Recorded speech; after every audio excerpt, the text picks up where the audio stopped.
from our Citizenship by Investment Unit. And I take great pleasure in recognizing too Mr. Deon Daniel. Could we give him a special hand? A renowned developer in St. Kitts and Nevis. It is indeed a pleasure to be part of this unveiling of the sign on this new residential development that is to take place here. Certainly, having listened to the Honorable Eugene Hamilton, it is clear that this is more than a new development. This is yet another symbol that business and indeed investors believe in the direction in which St. Kitts and Nevis is heading. Today shows that there are real opportunities in our twin island paradise, and that investors want to play a role in help us build the promised stronger and safer future.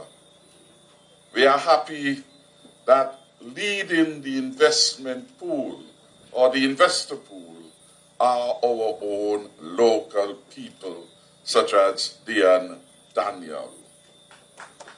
Yes, he deserves again another round of applause.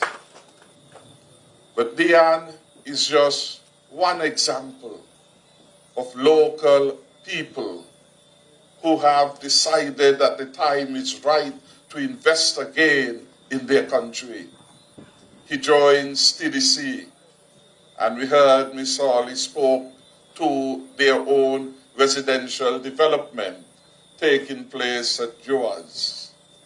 This morning, I spoke with Nick Menon at a function recognizing the inaugural visit of one of our cruise ships. And I asked how that project was going. He said, very well. In the last couple of days, they have signed up on 2 more persons who have now all the financing for that particular project taking place there. And they are very optimistic. Last week, I spoke with old Kelly, and he told me that the construction sector is one of the best performing sector that they are having since we have gone back into the recovery mode of the country. I think it is critically important that we understand and appreciate that the examples of Deon and the examples of others before him and coming after him will certainly inspire the young people of St. Kitts and Nevis to higher standards of industry, creativity, entrepreneurship, and achievement. St. Kitts and Nevis, like most Caribbean islands, coming out of that difficult past of colonialism, has always had to look outside and yonder to find resources for national development.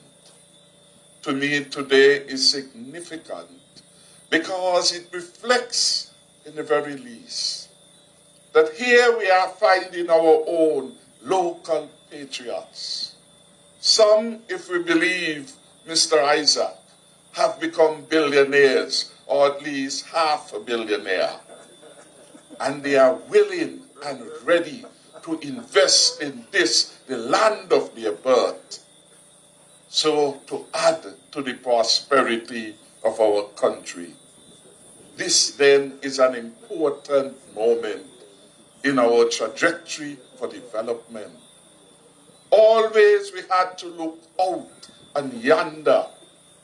Now we are able, while still looking out for investment and resources to finance our development, to look home at last to our sons and daughters who are creative, who are entrepreneurial, who have resources to take the country forward.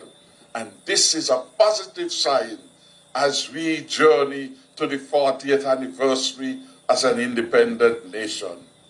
We are young country, and we are able to do such significant things. Truth be told, there is no doubt that the shadow of COVID-19 still hangs over the global economy. And daily we hear stories about the new variants, whether they be Delta or Omicron, and the impact that they can have. Our priority in St. Kitts and Nevis has been and will continue to be to protect the health and welfare of our people. The Life First strategy has worked for us from 2020 to now. Important as it is to protect our people from the pandemic, it is equally important to protect their jobs and to protect their livelihoods. That is why days like today or this evening's developments like this one are so important for our federation and for our future. They are a symbol that more jobs can and will be created as we move out of the shadow of COVID-19. Despite the pandemic, St. Kitts and Nevis is very much open for business and the jobs that will create. In the upcoming budget, you will hear more about our commitment to create more jobs and continue to provide an economic environment where businesses are confident in investing in us. And this is what Deon certainly is displaying. Confidence, both in his abilities, his entrepreneurial skills, but confidence that right here in the land of his birth, he can succeed and do well. When the people of the Federation elected Team Unity, there were three important things which we committed to, among others. One, we will build more homes, make them bigger and better than what was built before. Make them real homes where real people can live. From the description we have had from Ms. Hawley, we can safely say that these homes are going to be big, real big. They will come furnished, and they will be real homes where our brothers and sisters, our sons and daughters can live.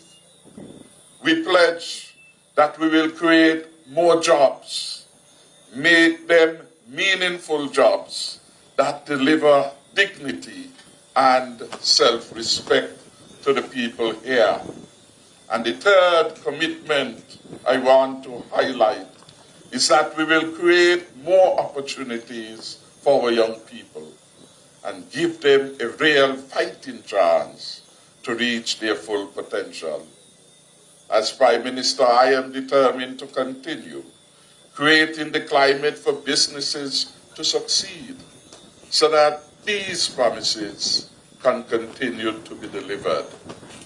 Yes, we promise to build bigger and better homes for families, and this development will certainly deliver on that promise. We promise more jobs, and this development will deliver some of those jobs. We will not only will this development deliver for our federation, it will add another unique community to our Twin Island paradise. And we get the description again that was presented before me. How wonderful it is to see a true community development delivering a true community feel. And as you look at the photos and the imagery of what will be created here, we can be almost assured that this new development will deliver that special community feel. There is also an important point which Minister Hamilton made And I want to add just a word on it. For there is a real difference between the way Team Unity is handling our land resources, our patrimony, than what was the situation before our time. It is interesting that he said that this very land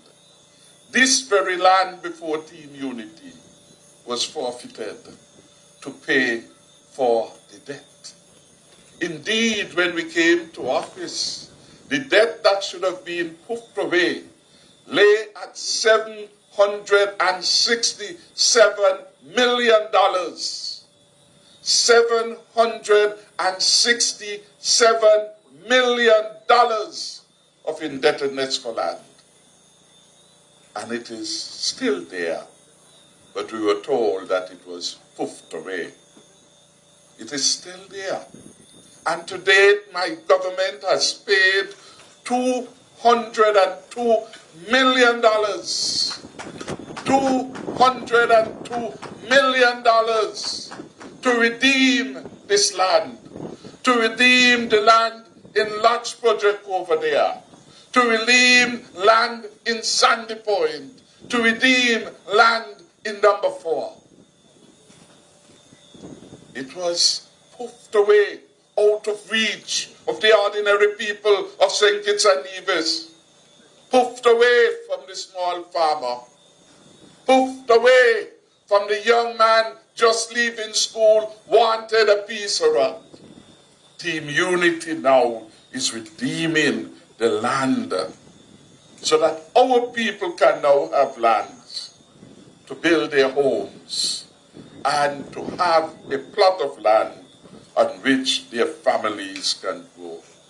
Had we not redeemed this land as part of the buyback through the fiscal management of our country, this project in which Deon is making a start, his footprint in St. Kitts and Nevis, would not have been possible. Yes, we have come a long way. And some would want to criticize this project, and maybe criticize Deon, and maybe criticize Hamilton, and maybe even criticize Timothy. But the government is doing the right thing. The government is assisting our sons and daughters to create a more prosperous St. Kitts and Nevis. There was a time not too long ago when lands at the airport were going to overseas, foreigners, at what, 25 cents per square foot. Not this time, not any time under the Team Unity administration. Because we have learned, we have an enduring sense of history and a sense of place and positioning of our people. And our sons and daughters must be equipped and must equip themselves to take the St. Kitts and Nevis forward to the stronger and safer future. On that note, I want to thank Deon and Associates and to wish LIAMUIGA Housing Development every success. I thank Deon for his vision and for his commitment to excellence and his commitment to his country. Royal Isaac before me gave an extensive repertoire of success stories for Deon. Quiet as he is, he understands business. And I'm hoping that that excellence that have defined each of his projects will certainly and most certainly define this one. For we will not accept anything less. So I welcome you, Deon, as an astute businessman, someone whom I've come to admire for your entrepreneurial spirit and for the sense of direction and commitment you have to your country. And I admire the fact that in my own view, the politics have never defined your investment choices and decisions, because you're a businessman at heart. And of course, all administration, you have done what you wanted to do to advance yourself and to advance your country. So thank you again for coming over to my mother's land, having done so much in my father's land of Nevis. Yes, give him another round of applause, please. Today is really a good news story.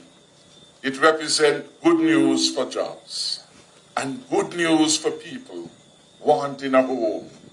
Good news for people looking for an opportunity to build a better life. Good news for the contractors in Atlas and Lodge and Molyneux and Keon and Keys who are looking for work. They are counting on you, Deon, to choose all of them and give every one of them an opportunity to excel. Today is really about delivering real opportunities. Opportunities to build a better life. Opportunities to start a family. Today shows what good economic management can achieve and what cooperation between government agencies such as the CIU and the commercial sector of which they are is a part can achieve in delivering a better future. Many more of such developments must come and certainly can flourish in our federation.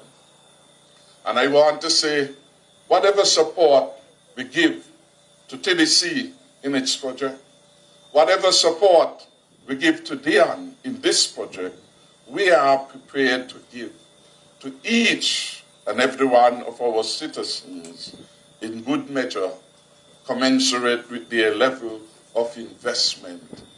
Because St. Kitts again is our born land. St. Kitts and Nevis must be all that we have, all that we want to have good and worthy. We can have it here in St. Kitts and Nevis. And my government understands and appreciates that the private sector must have a role, must take the lead. Indeed, in small island states, it is part of a difference that it has largely always been government taking the lead and then the private sector coming after. We're hoping to see things strange. Today we witness one young man, 50-ish, coming forward to take a chance, to take a risk on the island of St. Kitts, to take a risk that he can build superb quality residences that would make anyone wanting to have a decent house, a decent home in which their family can thrive, that he could interest them to come at a very low interest rate and a superb quality dwelling. Again, congratulations, Mr. Daniel. Congratulations to all your advisors, and congratulations to those who will be fortunate enough to have a beautiful home in a beautiful location, replete with history and representing in the end the transformation of LIAMUIGA, St. Kitts and Nevis. May God bless you, and may God bless all of us in St. Kitts and Nevis. I want to recognize my friend Jeffrey Hanley. I did not see him until I saw red on his jacket.